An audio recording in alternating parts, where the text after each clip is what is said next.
Hi everyone. I was in the middle of teaching my organic chemistry lab and at some free time I figured I'll make a quick video on summarizing about the semi-inquiry activity that we tried to do in class yesterday.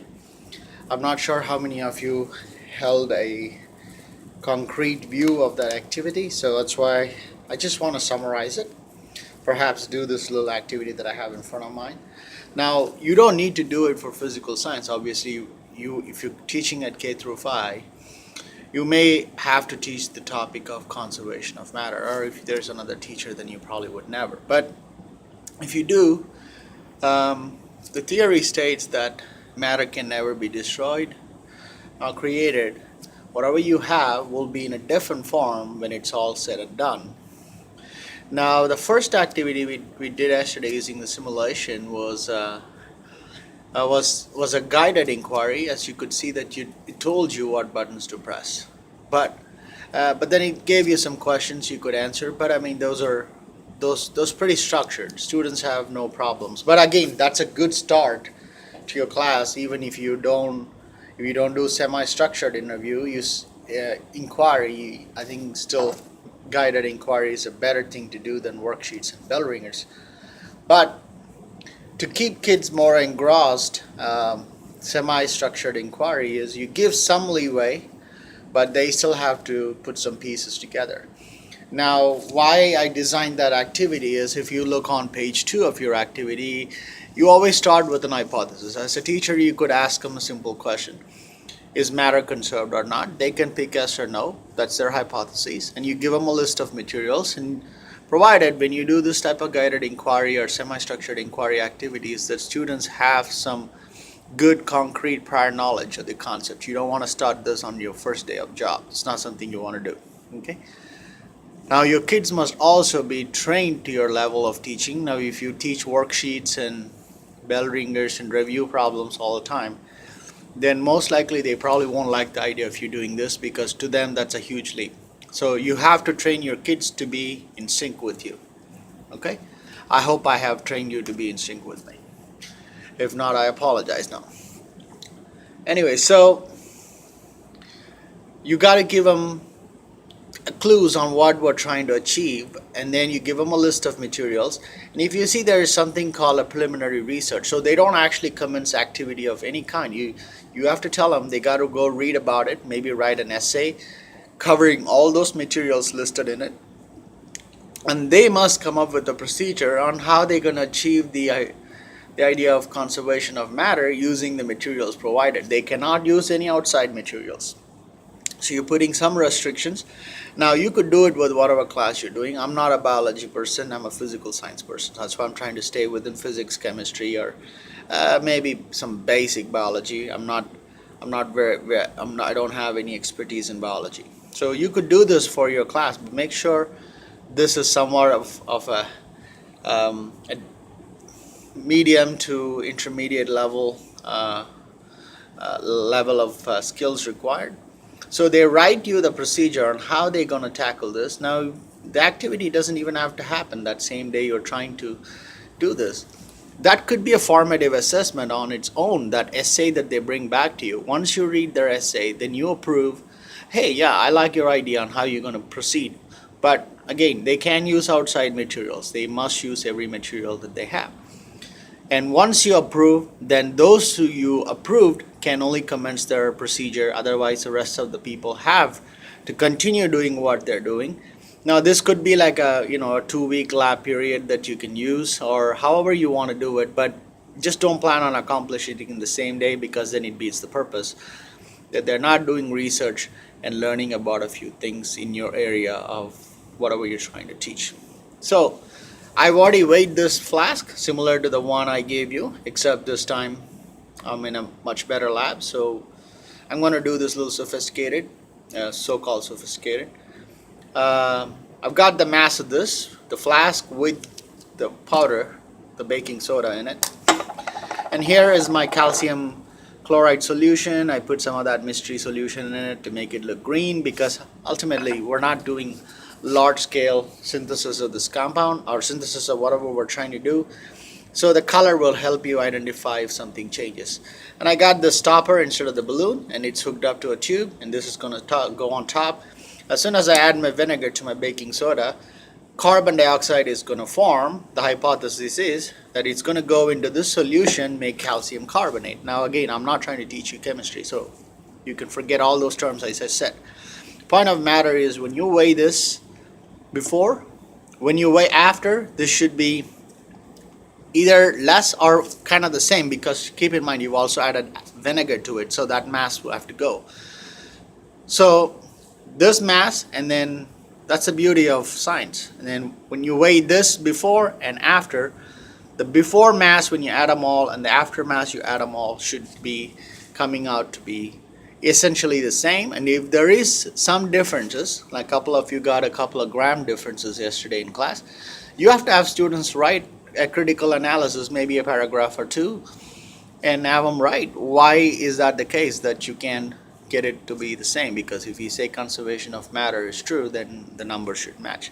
Because we lose stuff here and there, and we're probably not fully using the potential of the baking soda. They have to come up with some reasons in your area of expertise. So that's the whole purpose of it, and that's a guided inquiry. Now you can make it as large scale as you want. So you can have multiple hypotheses or hypotheses within an hypothesis, however you want to structure it. But I want you to have that experience, because I don't want you to keep hearing the word inquiry but never actually had. Then you know how difficult it is to do this, and you really want to train your kids to be in sync with you. And if you're one of those teachers that just does worksheets and worksheets and worksheets, this is not for you, okay? Because your kids would really get frustrated really quick.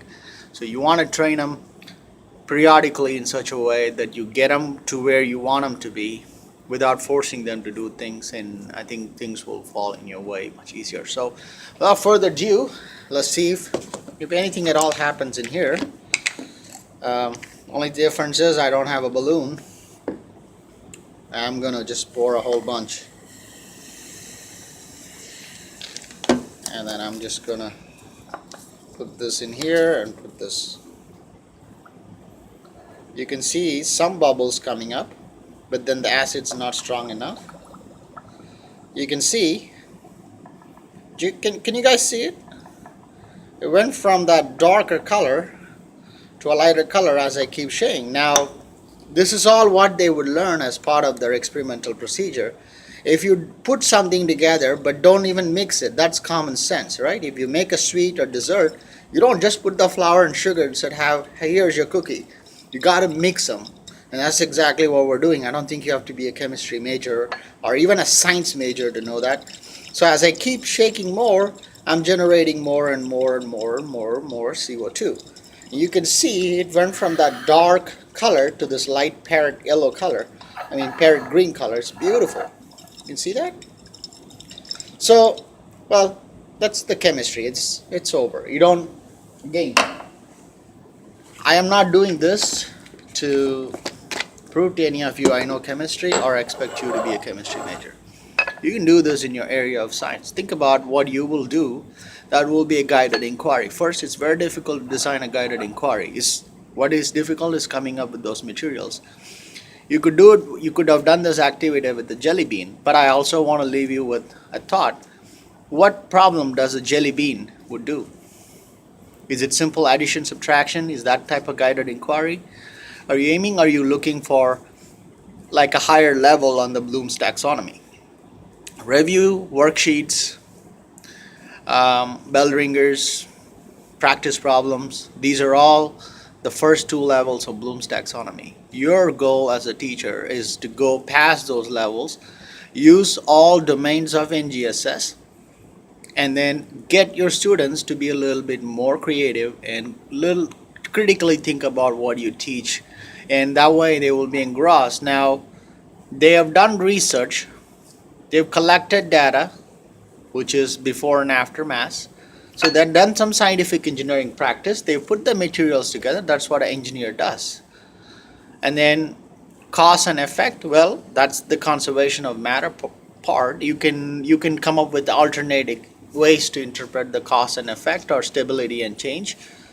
Which one of those 7 cross-cutting concepts you want to do. Oh, that's my liquid that's boiling. It's making all kind of noise, a little freaky. Um, anyway, so 10 minutes is too long for a video. Given that I've never lectured, I think 10 minutes is too long. So I'm going to cut it off here. Think about why a jelly bean or something along those, something simple is probably not a great or not an ideal guided inquiry activity. And well, I'll leave it at that. Just food for thought. And I figured I'll make that video just to summarize and capture what it really means and how you can experience it. That was the purpose of the guided inquiry. Maybe down the road we can do a full open-ended inquiry, and you really don't want to even get into that. If you're not even comfortable with guided inquiry, then you got to do semi-structured guided inquiry.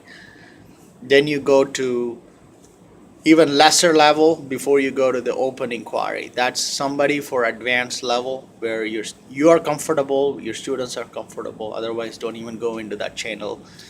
Just do adventure. You're just going to have chaos at hands. And also, as a food for thought, I was thinking of, for the performance assessment too, I have some idea that I want to share with you. So probably another 10 seconds, I want to wrap this up. We did that simulation stuff. So I was thinking of, you have to develop some knowledge of how to integrate technology standards better. So I'm going to probably talk to you in more detail in class. Well, I don't know why I'm even recording it if I'm going to show this in class. Anyways, but this demonstration would be much better because I'm in a much more sophisticated chemistry lab. Anyways, so we don't want to do the quiz for performance assessment. I figured doing some kind of an activity that you can turn in a hand copy of it, where you're doing hands-on for the performance assessment too. I think that relieves you of any pressure having to deal with a quiz. I really didn't want to do a quiz, but again, I took all those questions straight out of NGSS Jeopardy that we played. So if you had Googled NGSS Jeopardy, well, you would have all the answers in front of you. Well, that's a tip for today. It's too late of a tip, but it's never late. It's a tip. So think about some of the thoughts I've left with you. I'll see you all in class tomorrow.